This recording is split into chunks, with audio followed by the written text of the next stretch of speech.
If it's like a couple nuclear bombs go off in this country, who are you gonna rely on? People think that the country could save you no matter what happens. You don't want to be reliant on the government. This is what this is about.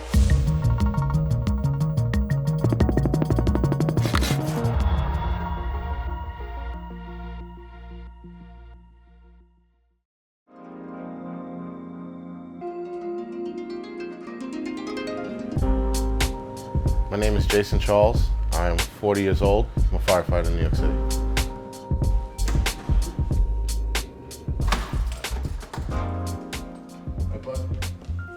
I am the organizer of NYC Preppers Network. I am also a prepper myself. I've been prepping for 7 years now.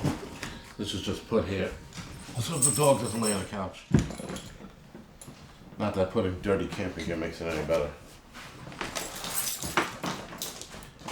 If you were to put it simply, what are you prepping for?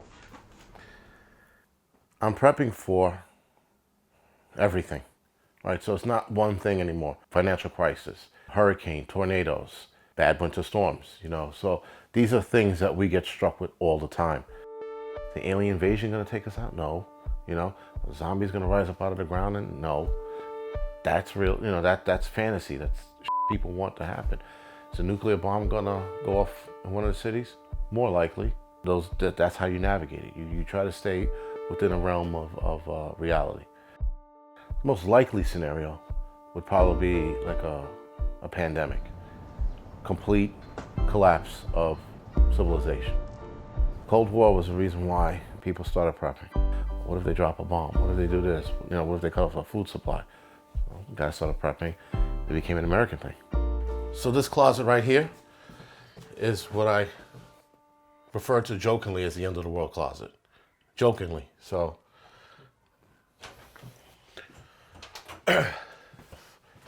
We have vitamins and some medical supplies here. A little hatchet here. We have a two-way radio here. What's the most important thing in here? The water. Everything else is just, food is important. The MREs in the back. MREs? Yeah, meals ready to eat. Right, so we have freeze-dried food up here. We have beans, we have rice. We have a lot of that. The food will last us probably 9 months. Other than that, the Christmas stuff, that is not prepper stuff. It's just somewhere to store it.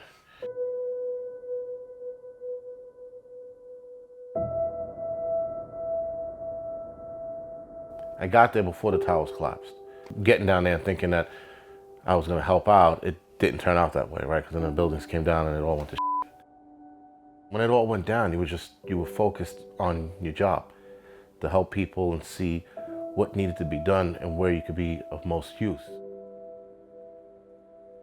I was standing in front of Tower 1 and Tower 2 went down.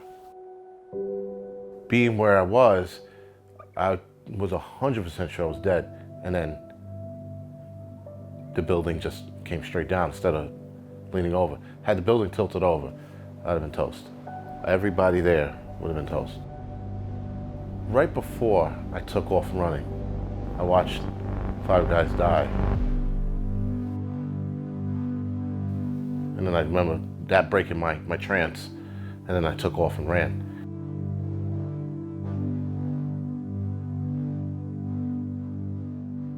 All the supplies and equipment I bought over the years, I think I spent probably over 10 grand. The bug out bag or bailout kit, whatever, like many names for it, started in the military with fighter pilots. If the plane was still intact or helicopter was still intact, they'd have a compartment where they had like this emergency gear. The main is the food, right? Freeze-dried, tuna, and here's the most important thing you need to have, first aid kit, right? Multi-tool, knives, 2 of them. This is a carpenter's axe, and it's sharp. It's also light. It's almost a tad bigger than a hatchet, but too small to be a full-size axe. And my son would carry this, just because he could. Not saying he would use it, because he can't swing it yet. I don't think he can. How old is your son? He's 9. Yeah. And I take it the swords wouldn't be taken with you? No, not unless there's zombies outside. I do have specific bug out plans for specific bug out scenarios. Nuclear warhead goes off. we'd stay in the home to see where the fallout goes. And if an EMP goes off, and we strap on our hiking shoes and we start walking out of here.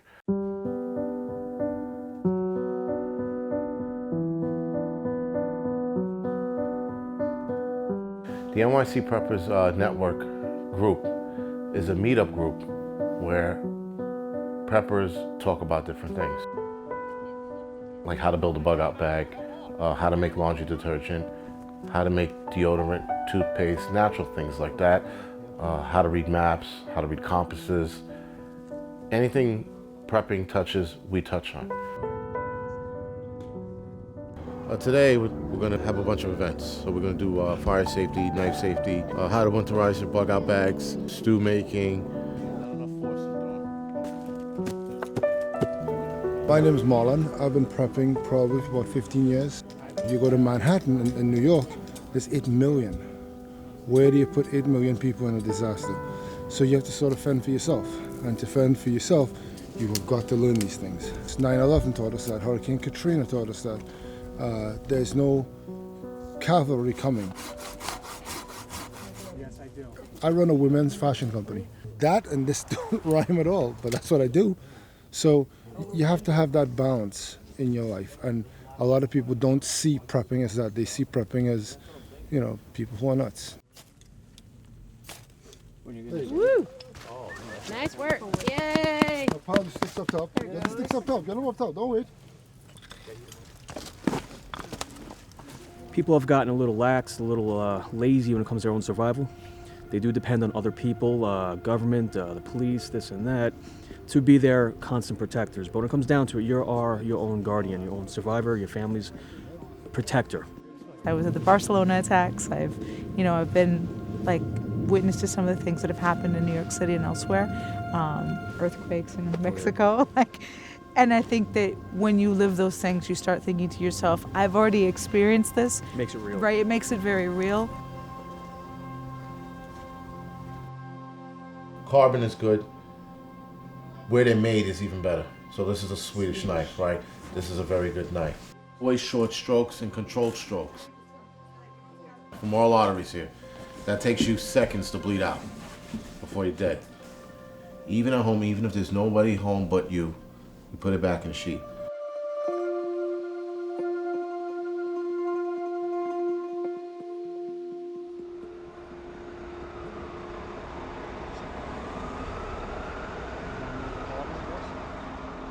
People who don't prep, they're naive. They just think that help's always going to be there.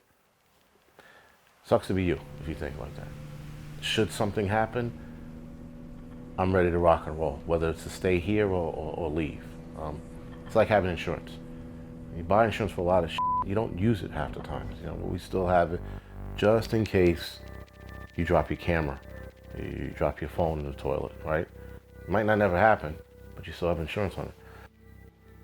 And society is definitely getting worse if you look at history and you look at all the wars we've been in as humans. It's never really been a stable place, man. I hate the city. It's not this living on top of each other, and when I go out my house, my neighbor's like right next to me. In the city, it sucks. It's crowded. It's enough. There's too many hipsters. There's liberals. I want to go somewhere where those people are scared of the outdoors. That's where I want to live. Eventually, it would be nice to just be completely reliant on your own. The downside of living off the grid is you're by yourself. And I think that people need one another to survive.